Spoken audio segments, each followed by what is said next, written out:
Welcome to the Working Moms Podcast, featuring inspiring stories and resources for the modern working mom. I'm your host, estate planning attorney, investor, and pregnant mama-to-be, Pam Moss. All right, today's guests are Tara and Miki, owners of and co-founders of Hygge Birth and Baby, a full circle birth center here in Colorado. Welcome. Thank you for joining us for the podcast today. Hello. Thank you for having us. We're so excited to be here. And just for those viewing, who is Tara and who is Miki? I'm Tara. And I'm Miki. Awesome. So I'd love to start off and just hear about your background, both of you. What made you found this birth center and share kind of your story to getting here? Yeah, that's a big story. It is a big story. It kind of starts with our friendship. We became fast friends. We worked at the same company years ago, almost 15 years ago now. Became fast friends and also became connected on this idea that there was something larger that we should be doing with our lives that would provide more meaning than schlepping what we were schlepping in the corporate world. And so we kind of went on this path of I would say research and development almost internally and externally. And after about 10 years, landed on this notion. And it was really Miki's experience at an OB appointment or she can expound on. Yeah.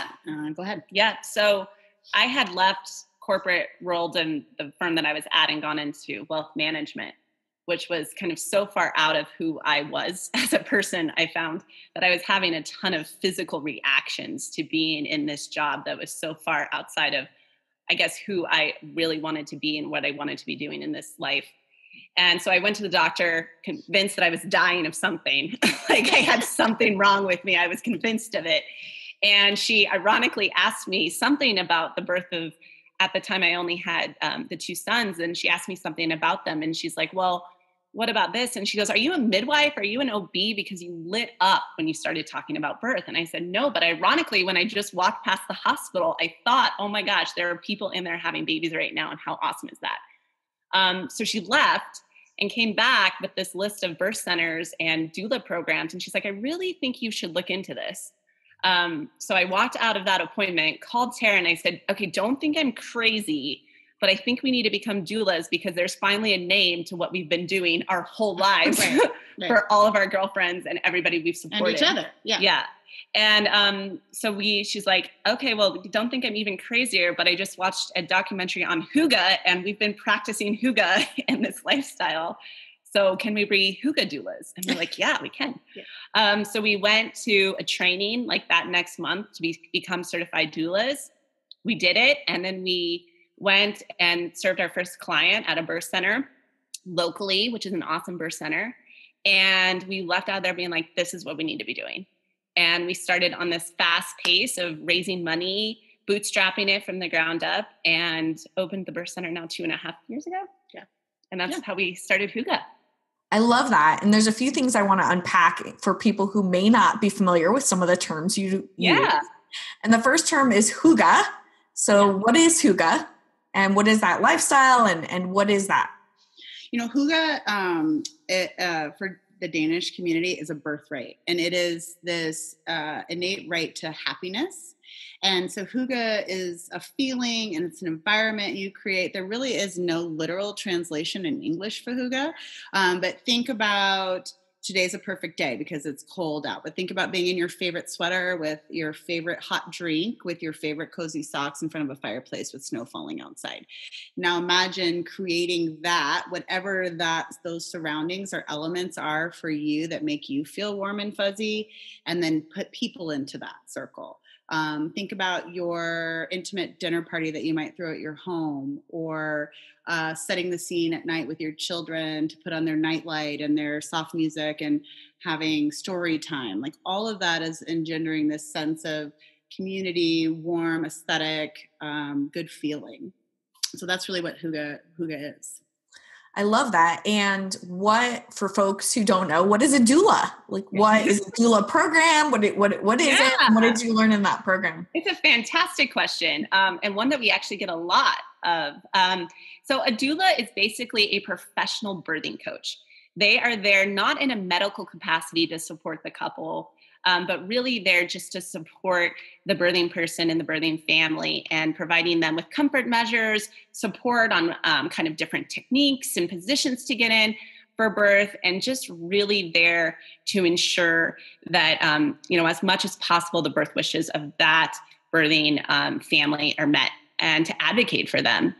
So they don't have any medical capabilities. They're not going to be catching a baby. They're not going to be doing anything like that, but they're just really there for that emotional and physical support for the family.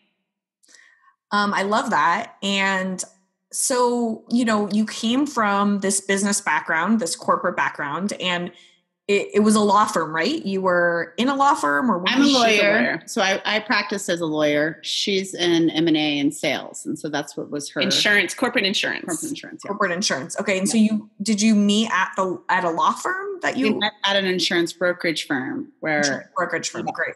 Yes.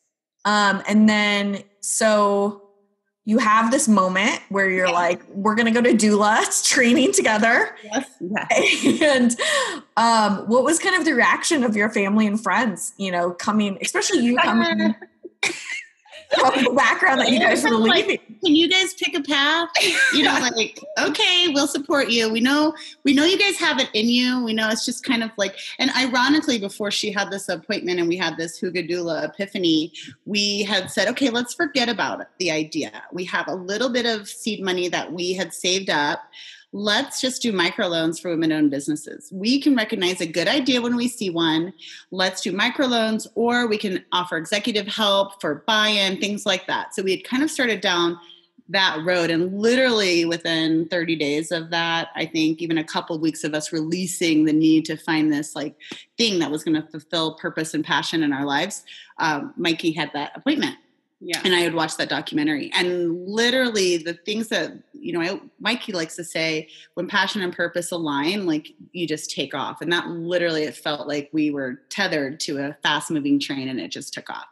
And I mean, business plan was easy to write, right? We've all done, and well, not all of us, but if you've ever had an entrepreneurial spirit and tried to write a business plan, it's painful, but the painful pieces just fell into place, right? And they weren't barriers to what was the next step.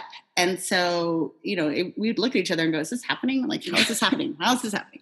Somehow it's working. Yeah. I mean, we were able to, just from the concept and idea, able to get some pretty big financial backing from friends and family and from the banks, just on an idea. We had so those were the types of things that we were just, proud of and astonished by. And it really spoke to, this is really what we're supposed to be doing. And it's taken off and been fantastic.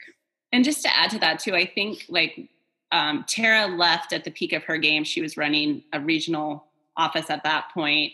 And I had left leaving, had started a new family or new corporate office here, and so we really too had to get rid of our fear of leaving what we felt was supposed to be success. And there's this kind of aha moment when you realize the success that you think you should be having and should be loving isn't the success you really wanted. Yeah. And it was something that was being maybe told at you, or something we thought we should be doing, but we didn't authentically connect to it.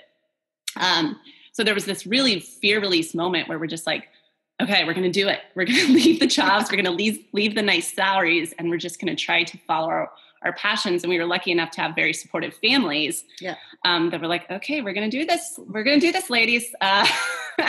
Let's do this. So I think that the big pivotal moment is when we could really release that and say, okay, we're going to redefine what success means to us in this moment, in this time of our lives. And that was a big turning point for us. Yeah. I love that. And, one of the things you talked about is this path led you to choose a birth center. And what was it about a birth center? Why was that where you landed in kind of the whole process of creating kind of this dream for yourselves? Yeah, we might have different answers to that. For me, it was, I think the birth center world has been, rightly or wrongly, or for whatever reason, has been something that was maybe not approachable in my circles, or it wasn't something that I was exposed to. I mean, I have a 9-year-old, or sorry, she's 11 now, an 11-year-old and a 9-year-old. And I had never even heard of this, right? And so as a person that's really into kind of the holistic path in life, I just left going, why does this not exist in Denver? I mean, we literally looked it up in the car outside of this birth center saying, why does this not exist? Because this is something I would have totally gotten my head around. Number one, there's a ton of education, which we didn't feel like we got. We just were like lemmings, right? We were in the corporate world, and what do? You get pregnant, you go to your OB, and you start down this path, and you don't really know what questions to ask. And I don't know that, our birth stories were directed by us as much as you can. I think we were, and so, and Mikey alluded to, we've kind of been doulas our whole, adult lives. And so I was shocked that this existed and thought, okay, I want to create a place where I could give birth. And I also want a place where you don't have to go any place else.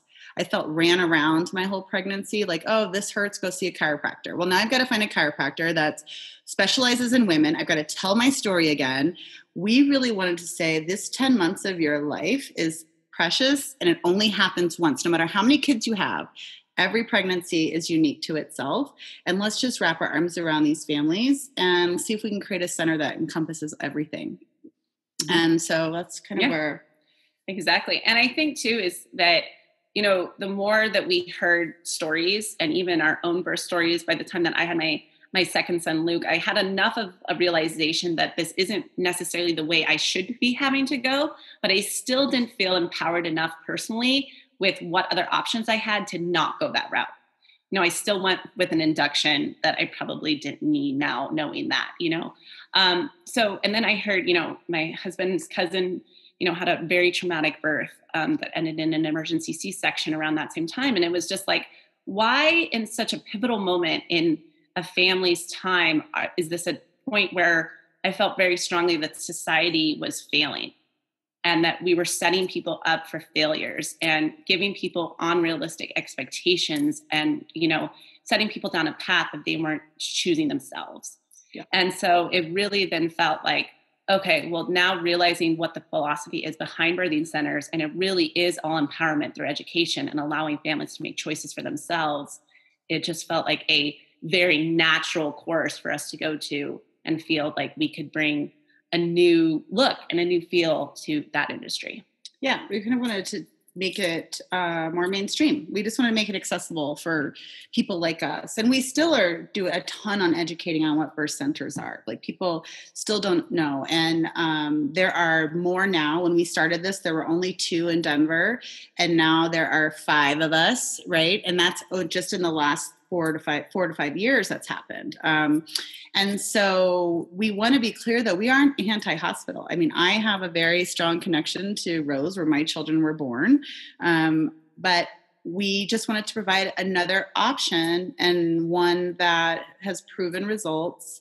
And there's no reason, if you're a healthy person and everything goes the way it should, that you can't do this if you wanted to.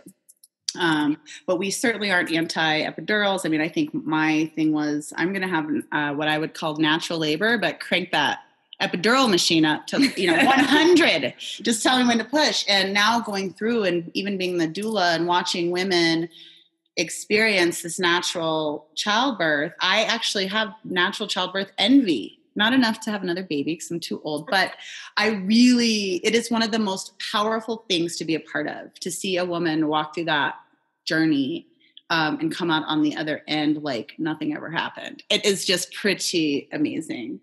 And then Mikey actually had her 3rd baby at the birth center. That was a really pivotal moment for us. I think we just kept saying we did it. Yeah. Like, we did it. We did it. It actually works. I know we see people do it, but you did it. You did it. We can do it. We can do it. What was that experience for you, doing it at the birth center? And was this before you founded your birth center? So we, no, this is, she birthed in Hygge. She birthed in Hygge. Yeah. Okay, great. My daughter, who's now 16 months, she was like the 10th baby. I don't remember. She was early babies at the birthing center. So I actually got to experience that. And And it was the most defining moment in my life, which I can say with my husband, because he knows that it is the most over our getting married. It was the biggest defining moment in my life. It was the best experience ever. Yeah. You mentioned educating people around birth centers. And I know for me, when we talked, before we got on this, I'm 37 weeks pregnant. I am giving birth at a birth center, and I had no information about birth centers. None of my friends use birth centers. And it really is kind of a new frontier. It feels like a new frontier that I'm kind of trekking in my own social circle. Yeah. And so I'm so excited to have you on for that reason, because I'm part of the crusade, right? But for educating people, like, what is the difference between going with a birth center route versus kind of a traditional kind of OBGYN route? Yeah, so there's a lot of things to unpack there. So number one is, obviously, when you're giving birth in a birth center, you are not near an emergency room or anything like that. So we don't have epidurals. We don't induce labor through Pitocin.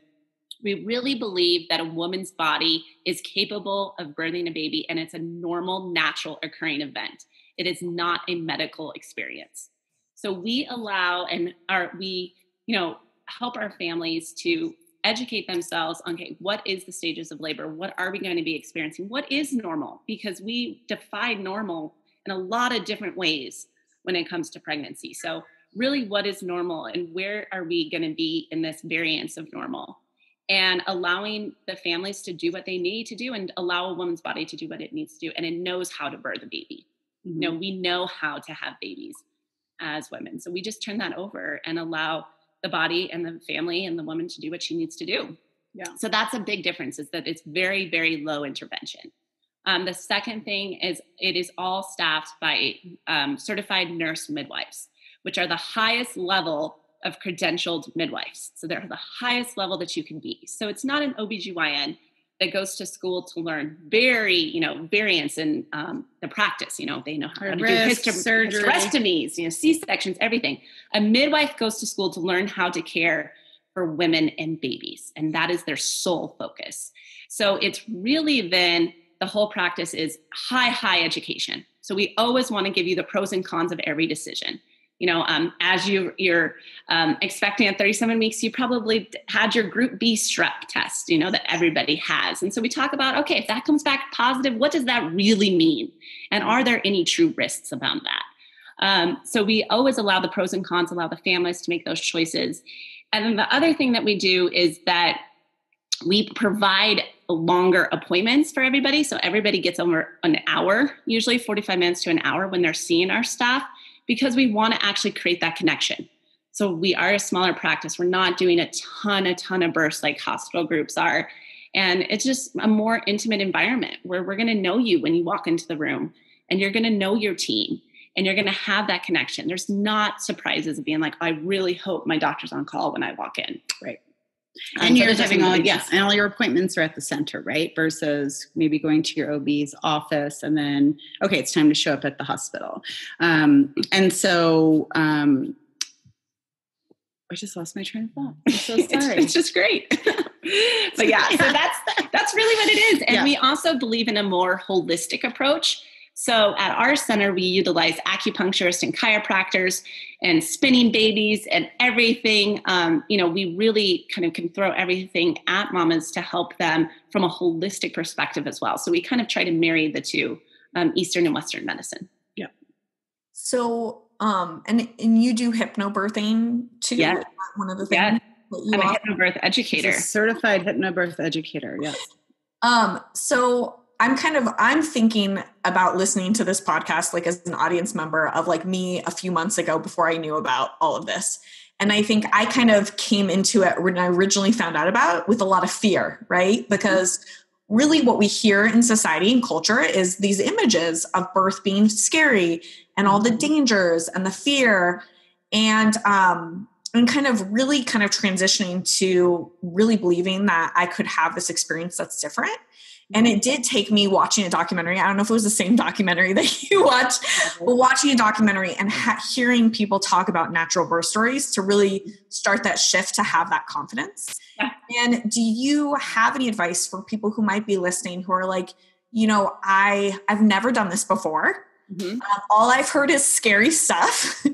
And like, what can it be something different? And how is it different? Because we talked about, you get more time with each other. You've talked about like the natural feeling, but for the people who are really kind of in that fear, what would you encourage them to really explore and be open to this other way of doing it?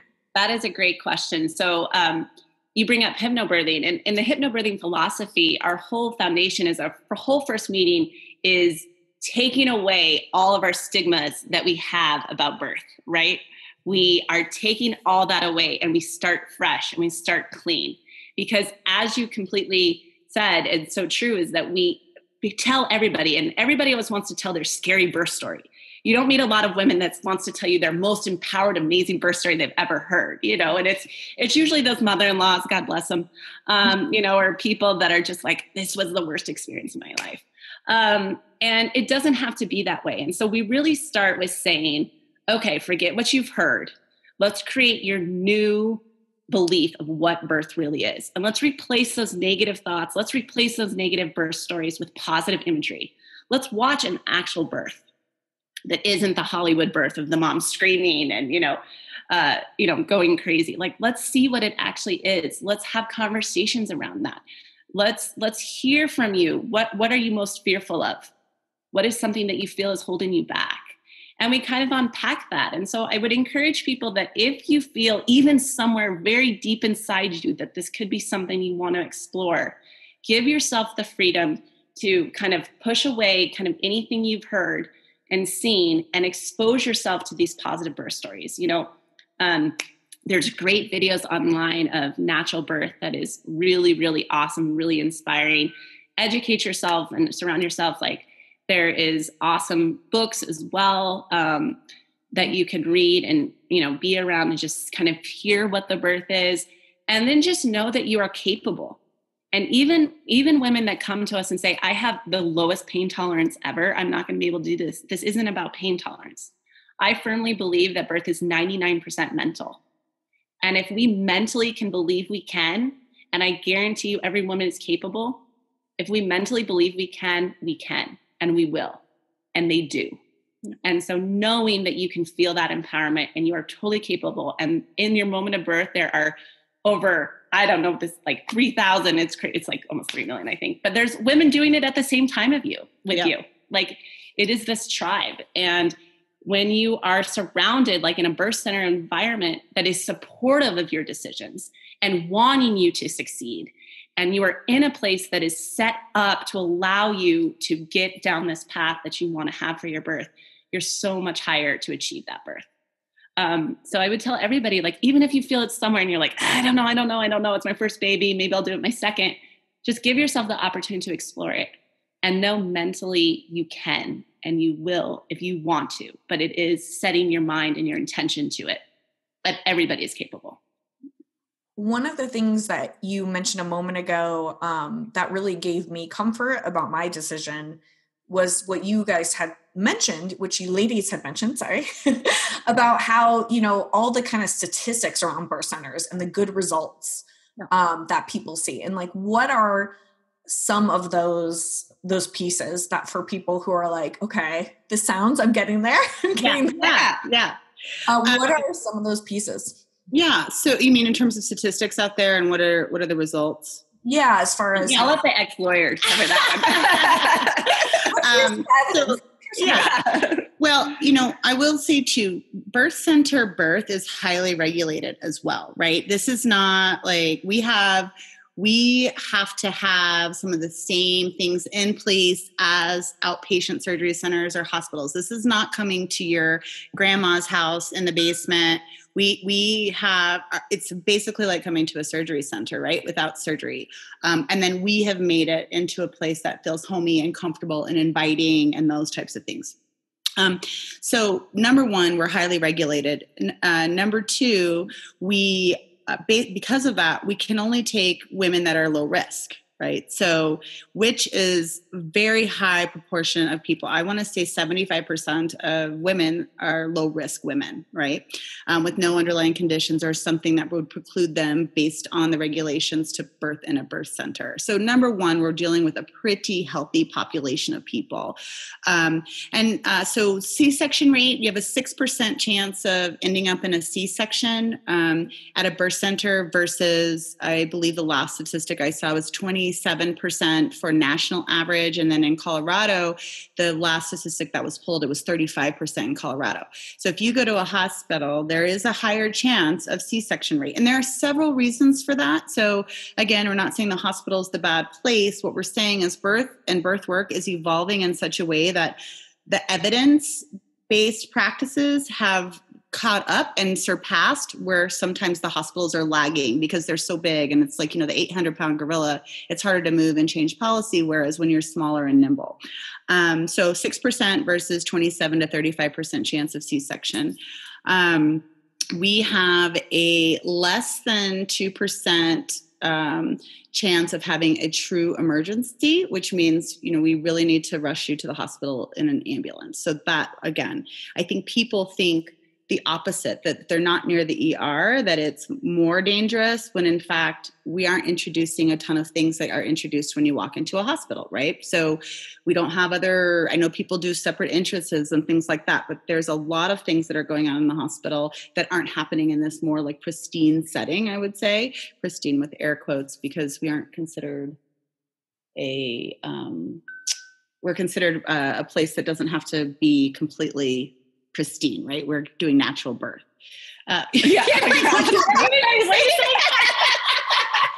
It's like a surgical room, right? Yes, we're not a surgical room where you have to like scrub and you do birth that. Birth is not sterile. But sterile. Thank you, Christine. Yes. Sterile is the word I was looking for. Birth is not a sterile practice. Yeah. So from that standpoint, it's actually can be safer to be in a birth center. Again, we aren't anti-hospital. We have to say that because we truly believe babies come the way they should come. We're just offering another opportunity for women to get back to, basics and get back to maybe having some more say in their birth. Yeah. Thank you. Yeah. Thank you for sharing that. And I think there is that fear, right, from people of having to be transferred emergency or urgently. And I've had to deal with the own stigma in like my family and friends of, it's almost like a political conversation. I get nervous who I tell I'm doing a birth center because you get, I have had a lot of bad reactions from people. And I've kind of learned, okay, who can I tell? Who can I not tell? Which is really sad because for the vast majority of the world is the opposite of us, right? Most people have, in European countries, in developed countries, the statistics are the opposite. Most people have natural births. Yes. So is there any advice for, when you have people who are coming to you who are on board, but they need to get their husband on board or their family on board? Is there any things that you kind of point them to kind of enroll the rest of their world in it? We love using evidencebasedbirth.com. It's a great resource because what it does is it gives you the true pros and cons of each thing and it kind of breaks everything down. So it tells you and kind of breaks down the stigmas that we may have. So that is a really great one. We also always welcome families to talk to our nurse midwives.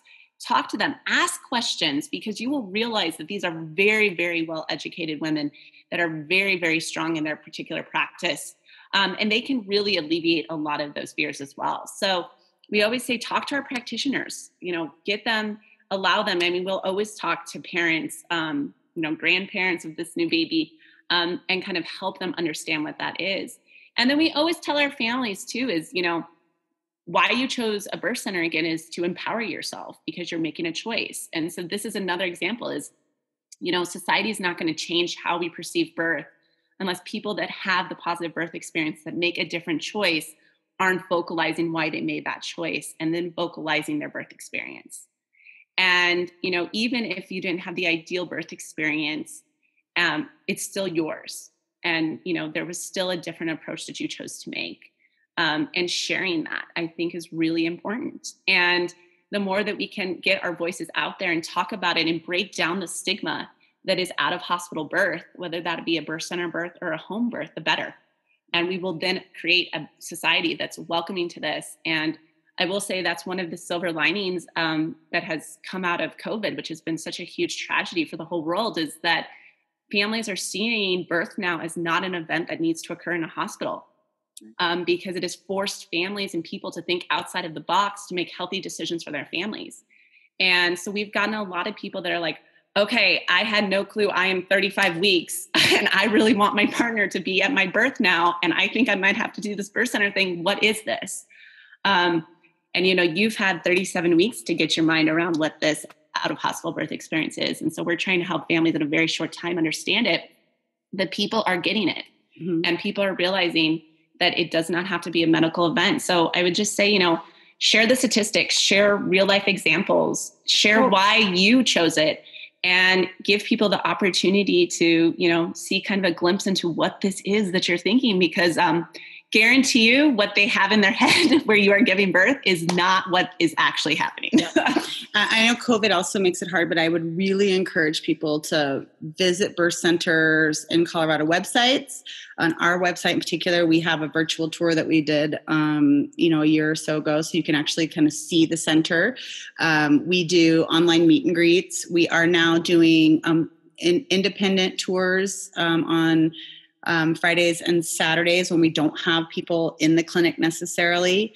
And then I know that the other birth centers in town are doing some sort of way for you to get to know their birth center, but I would highly encourage people to go visit them if they can, or engage with the birth center in some way that they can see that physical location. Because the energy in birth centers, I think, is one that people are surprised by. And I think they're surprised by how professional they are and really what's involved. And a lot of times guys, husbands or partners will come in and go, yeah, I was super afraid of this. And now I'm totally calm. Or we get the opposite. Like, I hate hospitals. This feels really good. Right. So I think we get both sides of that. Yeah. And thank you for being an ambassador of birth centers. Before we wrap up here, what are you doing to approach COVID during these times? How has that changed how you are doing things in your birth center? Yeah, that's a great question. Yeah. So a couple different ways is that obviously we're practicing all of the industry standards when it comes to PPE for our staff. The big thing that we've tried to do is, as you're aware of, is one of the things about birth centers is it is a more intimate environment, and we want to still create that experience for our families. And I think it would be extremely difficult to have an unmedicated birth with a mask on. So we allow our families to not wear a mask during birth.